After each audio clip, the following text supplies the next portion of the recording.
Coach Ross has said some really strong things about Daran Daniels, and you're working with him every single day. How has he kind of impacted your room, and maybe even helped you to get to know these guys better? He's been having a strong camp. He's it started from when he got here in day one. Before I even got here, everybody was talking about Daran Daniels and the type of impact he was making in the weight room, winter conditioning, and all that stuff. So I'm just glad to see it translate onto the field. So it hasn't stopped, and I'm glad it hasn't stopped because we're going to need that type of experience and leadership to get where we want to be. In a perfect world, how many guys would you like to play in a game when you kind of start to look way ahead? Yeah, great question. It's this game is fast, and especially our big guys, they got to be able to substitute and be fresh. So anywhere between 6, 8, maybe, depending on the pace of the game. So to us, it's about being able to be fresh and play as fast as we can, as hard as we can, and as long as we can. So I'm going to roll a lot of guys. How many, you don't have to say names, but how many do you feel like you have today that you'd feel comfortable with playing a lot of Big Ten snaps in a game? I feel like we have six solid players I feel really comfortable with. I want to find who's that number 7, number 8 guy. And, I think when we continue to practice each and every day, we'll figure out who that person is. And we probably won't even know until we get to training camp and then start the season.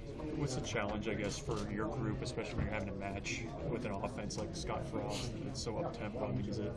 Have you experienced that before in your coaching career?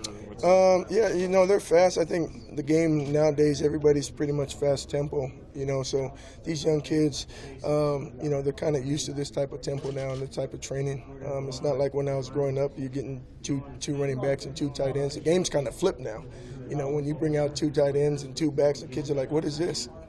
So it's a different type of game now. But, with Coach Frost, they challenge our guys to, number 1, be in shape. Number 2, don't flinch when they go fast. We talk about it all the time. It's situational football. When the offense goes fast, don't flinch. Just make sure we communicate and just play our fundamental technique from there. I guess my question is more when you're having to basically defend more snaps because your offense is running more snaps. Is that pretty unique from what you've had to deal with? I think that's why you got to have a solid group. You got to have 6, 7 guys ready to go.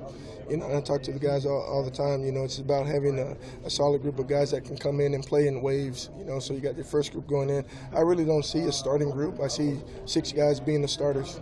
It's just a matter of who starts the game, but everybody's going to probably have the same amount of reps by the time the game's over.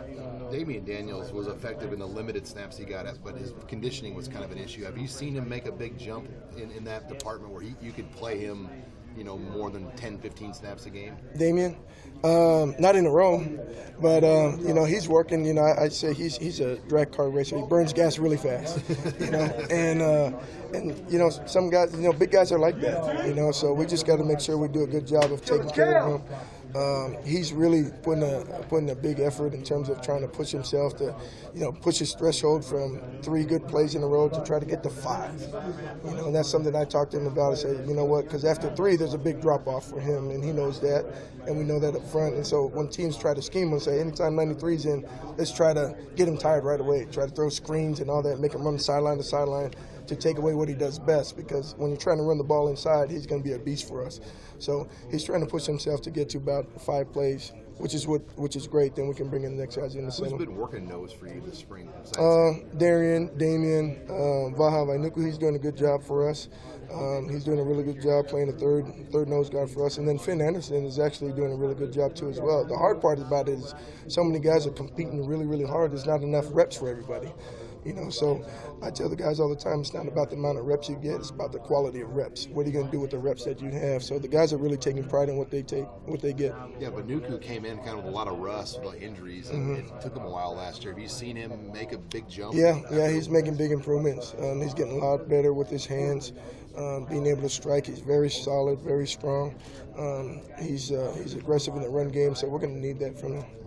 Were you familiar with him as a high school player? No. When I was at Cal, actually, I was trying to recruit him. Yeah. And so he wanted to come to Cal. He's got a lot of family in the Bay Area.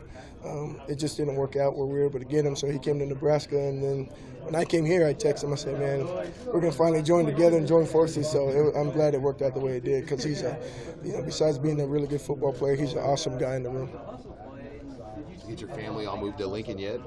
No, my 2 boys actually will be here next week, so they're going to roll into high school. So they're excited about that. They're withdrawing from their school in California. Today is the last day of school, so our family's excited about the transition that's about to happen pretty soon. Yeah, a lot of football coaches in the state want to know where they're going to be going to school. Yeah, right. We're going to enroll them here to Southeast High School. Southeast. Yeah. The Knights.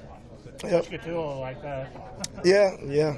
We're excited. They're excited just to get started on their new chapter and be able to fit in the community and just meet new friends. So it's awesome.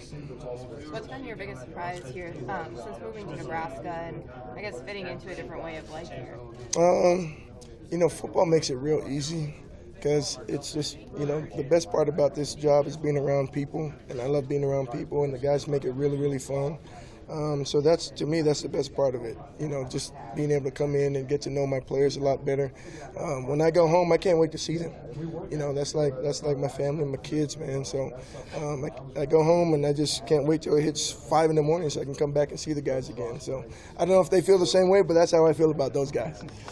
Has the interest level been even higher than you thought it would be when you the fans and the media following spring football compared to? No, for sure. Nebraska is just a whole different animal. In terms of fan support, in terms of the media, and it's awesome to see. I think, these players deserve that, and there's a responsibility that comes along with that. So that's why I keep telling these guys they got to push themselves to be the best they can be each and every practice, because there's a lot of people out there that want to cheer them, want to support them. So we got to give them a reason to cheer for.